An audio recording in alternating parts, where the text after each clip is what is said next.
in the medicines directly, but you're all responsible being a stakeholders of the industry by producing a component, by producing a machinery, by producing some clean room equipment, something or other which is directly or indirectly responsible for this great mission. So to ensure that made in India is synonymous with world-class quality, backed by machinery, this meets most stringent global standards. This is required. But we all know, I need not have to tell you about the growth of the Indian machinery also. At one time, we were not even making the basic machinery, basic tools and basic machinery. Today, we are supplying to globe. We are supplying even the Hyderabad machinery industry. So not only we are talking about Pharma machinery today, but EPC encompasses the whole gamut of the machinery components, etc. In Hyderabad itself, we are so fortunate and we are so lucky to have advanced technologies. The mechatronics has forwarded in such a way. We are making the components for even the Mars mission, for all the space satellites. The machines go from here, the components go from here, from our streets of Telangana.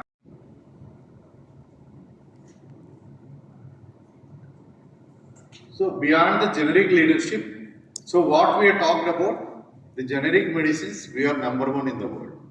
We are talking about almost 20% of the global generic demand, India alone, out of 300 countries, we ourselves contribute, actually it is more than 20%, much more than 20%. And 40% in USA. What is the complexity? The industry is moving into specialty pharma, biosimilars, and cell and gene therapies, unlike the regular generic medicines. We are into that path. So what is required for doing this?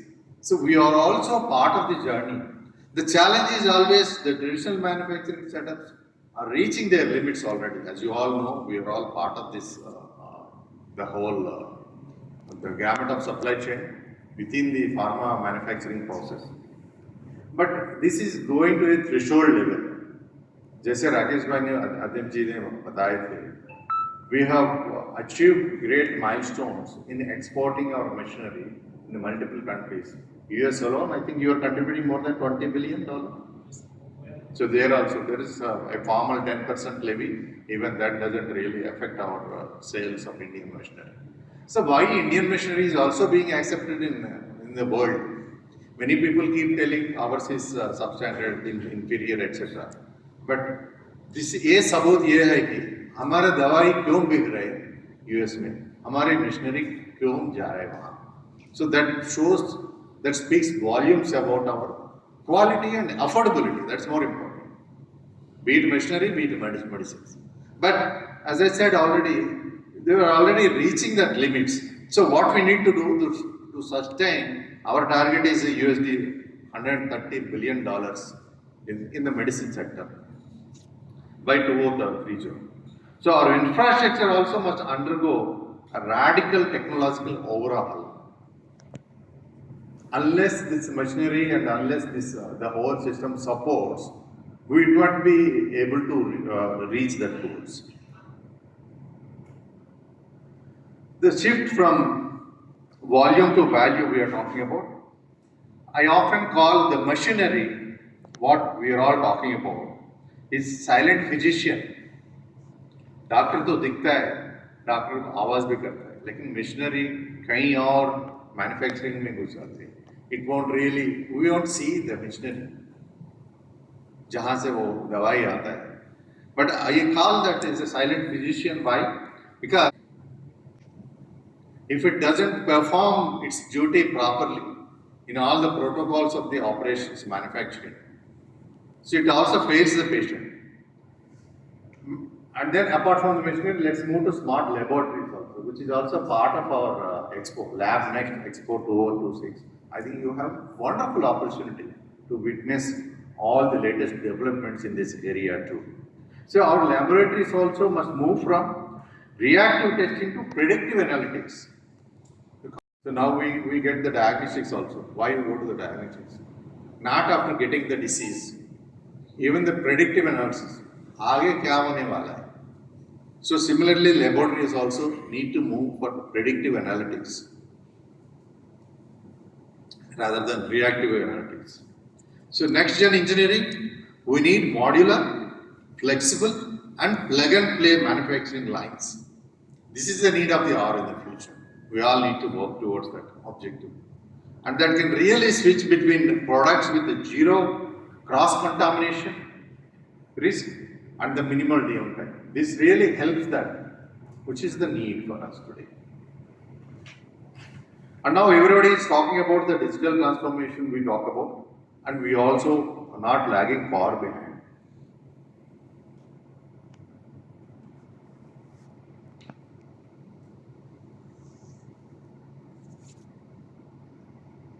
Why I put it like this? Because we are all steel people.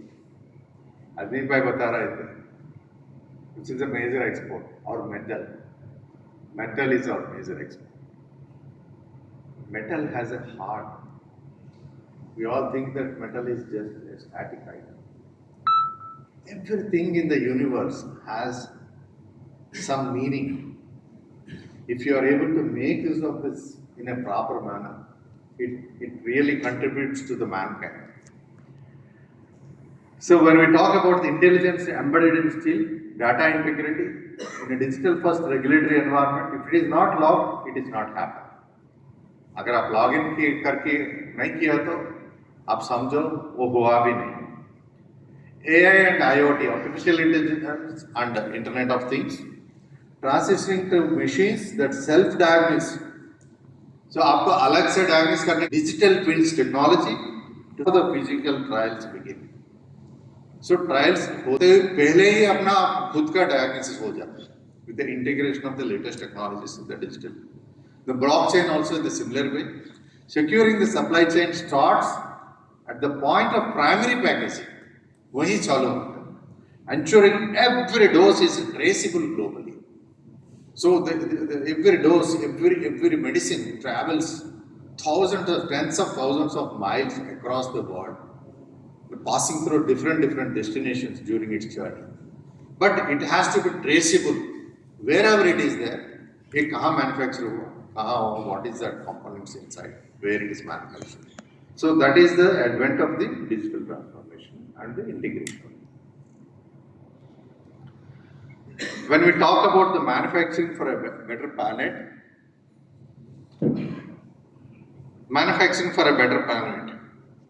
circular economy, we are all talking about the circular economy, reducing the energy footprint of HVAC systems. अब simple terms में बताता हूँ. Clean हवा, clean पानी आदमी को चाहिए. Mr. Narendran is going to join us from CDSE. He will also emphasize on this. Why it is required? We all also expect our medicines to be manufactured in a clean environment, in a safe environment. So your manufacturing area has to have some clean air and clean water. So the HVAC systems, what we talk, these are HVAC systems manufactured also part of our entire value chain, the heavy machinery. Sustainable packaging. I'm also global ambassador of World Packaging Organization, which always talk about better quality of life through better packaging for more people. This is our mission. We just concluded our board meeting in Interpack in Düsseldorf. I came straight away from there.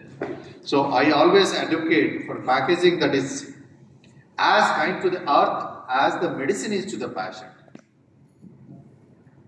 Then we talk about the resource efficiency, implementing zero liquid. Many people who are in the pharmaceutical sectors don't know what is ZLD. And solvent recovery systems as standard features in the laboratory infrastructure. These two have to become a very standard structure. A unified global platform. We have another 2-3 slides. When we talk about why we are PMD and the IFEX, जैसे राकेश भाई ने already बताए थे. So we are showcasing components of the entire value chain, where we have manufacturers of the medicines to showcase their technologies, and throughout the journey, what are all there from the primary systems, API.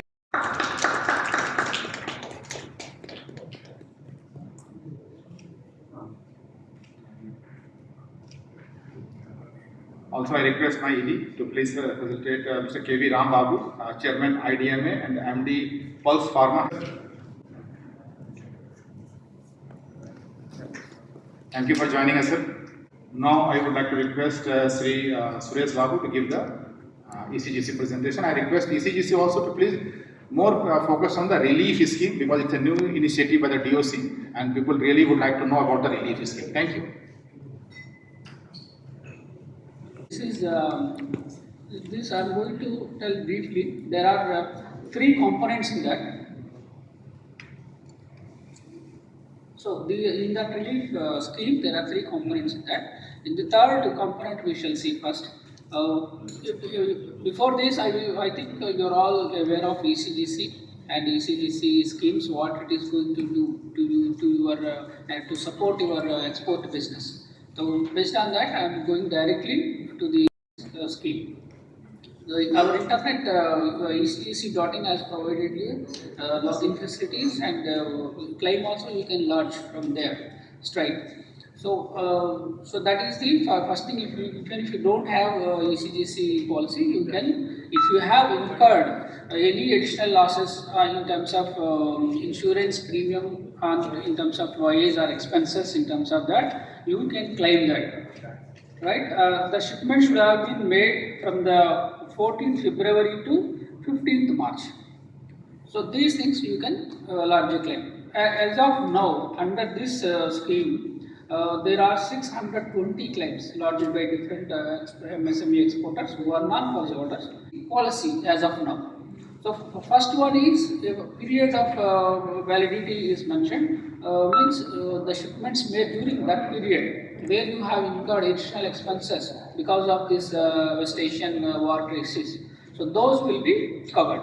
Up to 100% will be reimbursement will be done. From 14th February to 15th March period. And second component, the exporters who are making shipments to these areas, the list of countries are given, 12 countries are given, we will be coming towards that. So those, this period is 3 months, up to 15th June 2026. So if there is a chance, if you are not an exporter, you better take a insurance cover so that any shipments to these 12 countries listed, which will be coming, so listed will be any additional expenditure in terms of voyage expenses or any insurance premium paid to cargo shipments, marine risk. So all this will be. We are not dealing directly with shipping lines, but dealing through freight forwarders. It becomes even more challenging to get a separate bill like that. The fact is, we have paid. While the voyage is in transit, while the container is reaching, whatever happens, there is a demand from the shipping line, maybe through the freight forwarder. So that's a question that later, but in spirit also, as possible on this. Whatever I say would not be enough because Rakesh Suraj has far more information. He's our specialist in it. So I leave that talking to him. As far as the issues regarding exports are concerned, I can say we have done exceptionally well last year, that we have grown 5% year on year, despite the fact that the challenges that are there for everyone to see. And I must say with little bit of surprise that our export to USA has increased over the last year. So that's a little bit of a surprise that we haven't increased despite the tariffs. We are the largest exporting council to USA with $20 billion exposure. Out of the $45 billion which are under tariff, entire $20 billion of engineering is in the tariff. Despite that, we are able to grow, which means our exporters have got the resilience and hopefully they have the connect. We just had a video conference with the Embassy of India in Washington because they have a portal for Indian exporters and US buyers. So my request is please join that portal because at least you will have a virtual meetings with prospective buyers from USA and then you will be able to sell your product. Because currently, as you can see, travel to USA may not be so easy, visa, the cost. But so why don't you register yourself on the portal? It's a portal by the government of India. It's run by the government of India. Uh, Consul General of India, New York is in charge. The Minister of Commerce in the Embassy of India in Washington is also in charge, Mr. Ajay Kumar. Both are coordinating that. So my request to everybody is please join that portal. It's interesting. And let's try and see if we can make this crisis into an opportunity for us, as I said. It's something that we need to work on. The EU free trade is around the corner. We should be able to sign it this year, but applicability will be from early next year. We have the UK free FTA, which hopefully we had thought we would sign it, not sign it, execute it, and effective execution of that would be possibly in May. But I think due to the current political changes in the Labour Party and the Prime Minister of UK having some issues of his own seat, maybe so that thing is pushed back to June and maybe whenever they decide. So that's as far as the UK is concerned. And as far as the other free trades we are doing with Chile, we are very close to it. We are doing with Peru. And I'm sure with the number of free trades that we are doing, we should be able to get as much of our goods into foreign countries duty free, free of X, so that we can easily do it. If there's any point on this issue, I'll be glad to give my answers and clarify anything that we have. Thank you. Request Mr. K. Narendran, Deputy Drug Controller, CDSU. I request, sir, please share your views and thoughts how exactly participants can benefit through the new schemes and updates from the CDSU. Please, sir. First of all, I should thank ECBC for inviting the CDSU for this program, and I should thank you, sir, for nominating me. So basically, smart manufacturing, the next generation laboratory solutions on pharma industry. So as you are aware now, the driving innovation and sustainability of the digital transformation in pharmaceutical machinery and infrastructure is integrated with advanced technologies with environmentally responsible and efficient operational practice. So Industry 4.0 principles is enabled in transition for conventional systems. So it is intelligent to connect the automated manufacturing laboratories with environments to improve the productivity and compliance with the sustainable outcomes.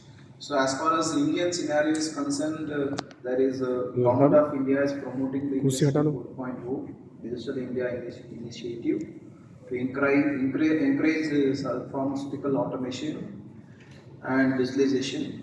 So recently CDSU has made the revised scheduling regulations to emphasize the data integrities, computerized validation system and electronic documentations. And Indian pharmaceutical industries are increasing adopting AI tools and TOIT based monitoring systems, LIMS, electronics, batch records, continuous manufacturing technologies. Nevertheless, challenges have capital investment limited to the skilled manpower, integration with the On the dais, speakers who have spoken before me, office bearers of the EPC, members from the trade and other government agencies present over here. Good morning to all of you. And I'd like to thank EPC for having invited DGFT to speak on this occasion, where we have gathered the members of exporters and suppliers of the capital goods and machinery for the pharma industry.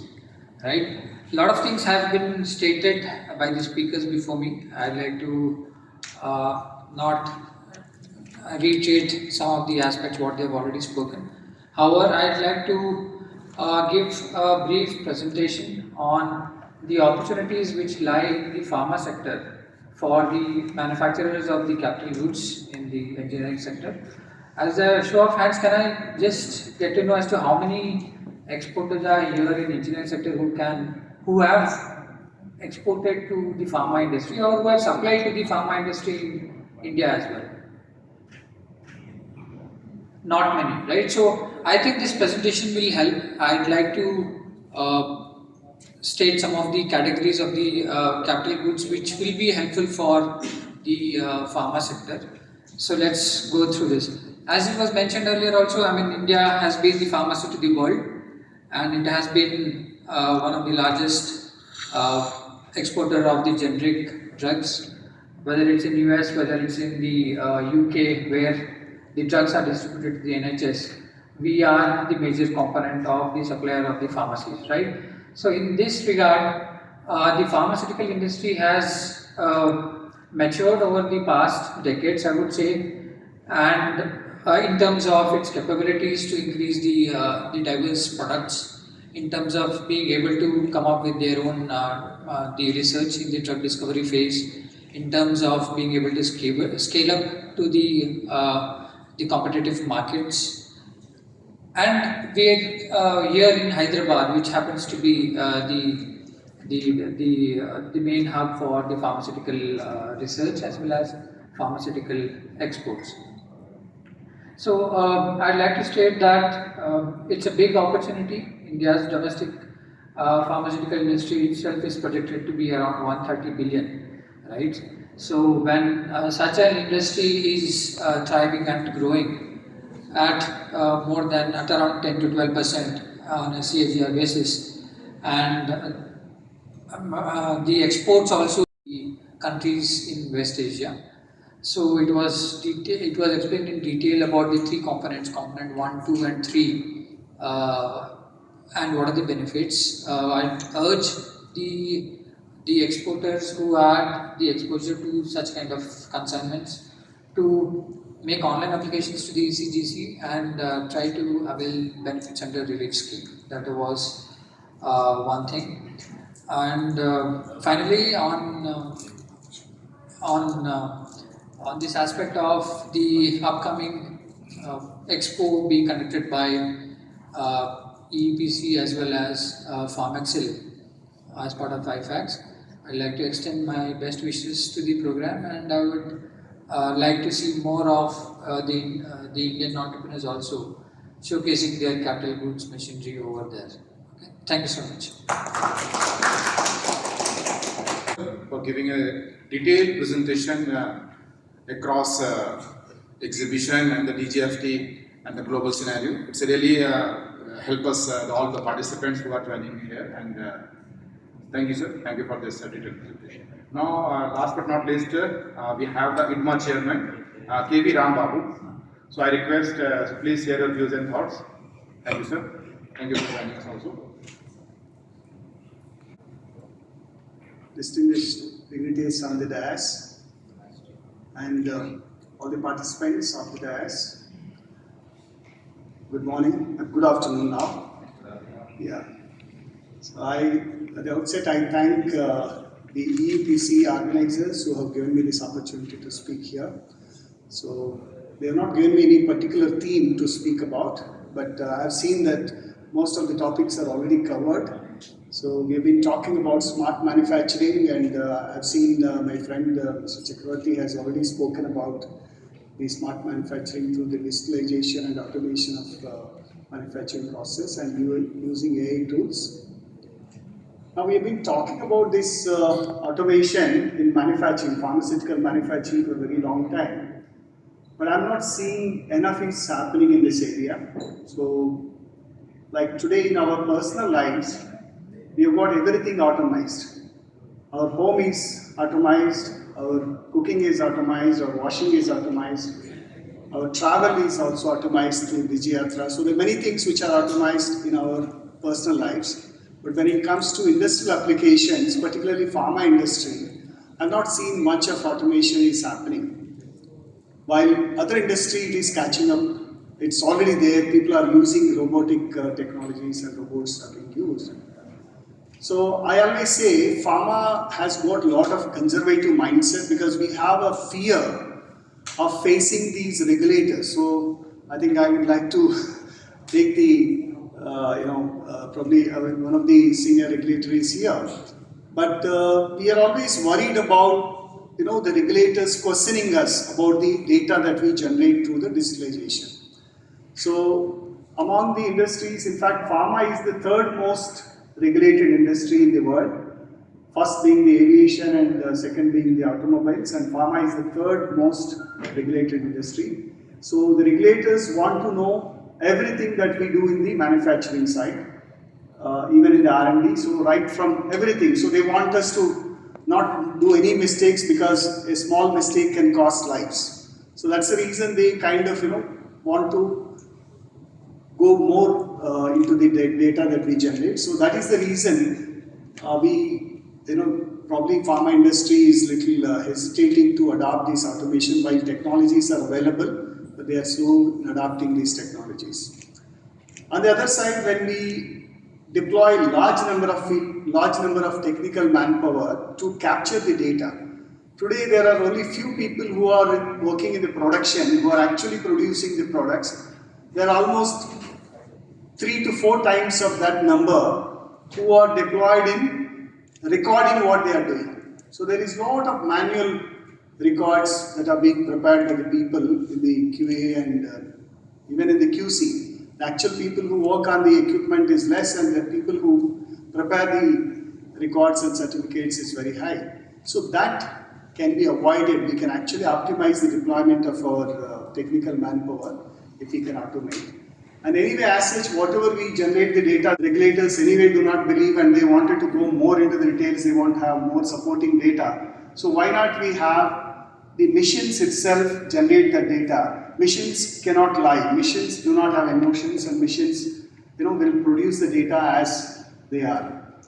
The only challenge with machines is that if they are not well integrated and if the sensors are not well designed, so they can also give wrong data, and then that itself can become a big challenge for the industry, the manufacturing industry, to justify why this each time if there is a deviation, we have to justify and we have to have an investigation and prepare a CAPA. It becomes a huge task for the industry. So that is where the industry has a challenge. But if we can come up with better technology. And now I have a small movies which are really which is related to our Pharma, MacTech and Labness Expo, the first edition last year. So I request IT person to please. Thank you, Mr. Rajesh Suraj. As most of the speakers said, is a capital for pharma sector in the country. I was keenly listening to what Sri Chakravarti was telling, that one medicine out of 3 is from this India, and I think pretty much most of that goes from this particular region. So Hyderabad based and mostly Telangana based. So it's good that you've organized a roadshow here, focusing on the complementary sector that is required for the pharma. That's the pharma machinery and laboratory equipments sector. Also, Hyderabad has got a huge hospital sector which is renowned. In South we have Chennai, Bangalore and Hyderabad, where you have a lot of influx of overseas patients. So lab equipments are in much demand here, and the diagnostic equipments.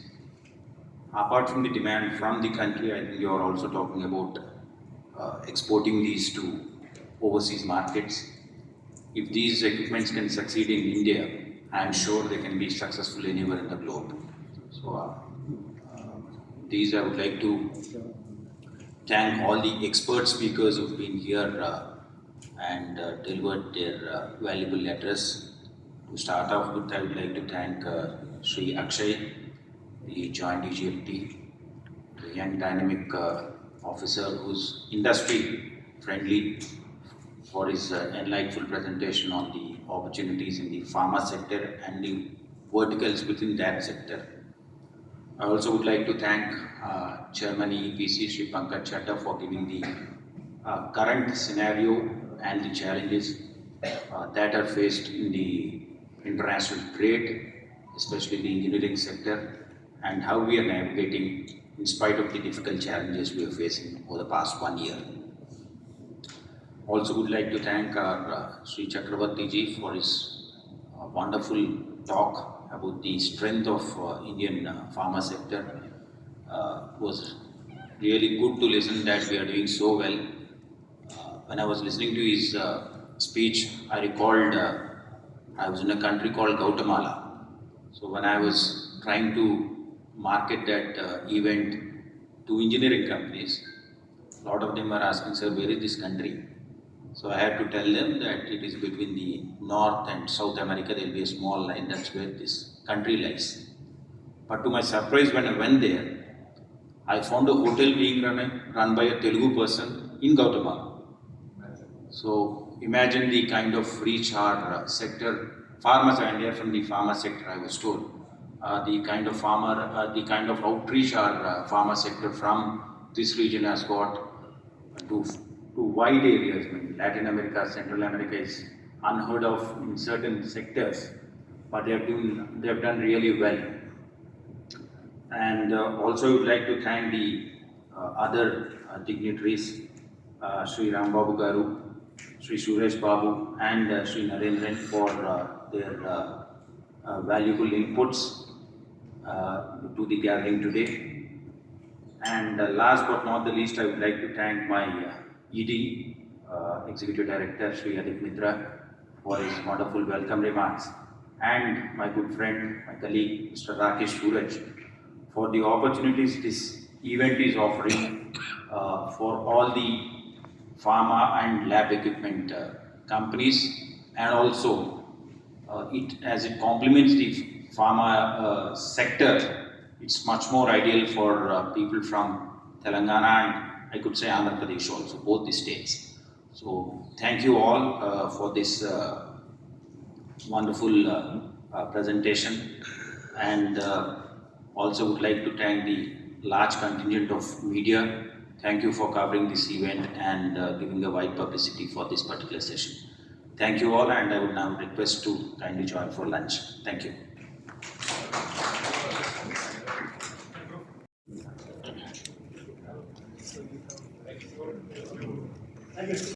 7 September. It's a 3-day event in Delhi, Bharat Mandapam, based on the Bharat series event. So it was conceptualized by the Department of Commerce as Bharat Health. But finally, EBC did the first edition last year, and it was a resounding success. So it was called the Pharma Manfcturng and the Lab Next Expo. And it was the initial venture was last year, and it was a totally new event, and we didn't have much of notice also. It was done on short notice, but maybe it hit the right chords. So the industry response was terrific, and Delhi has the infrastructure, so we could pull it off. And what mainly transpired is that the industry wanted it to be done again. So this is the second. So that means, I mean, that really validates our success, and it gives us the pleasure that we were able to do it in the correct manner. That industry wants us to do it again. So that's happening this year in September, and it's a big event. And this is going to be on a much bigger scale than last year. So how is it going to, I mean, do you really see any impact of what is happening in West Asia right now? Because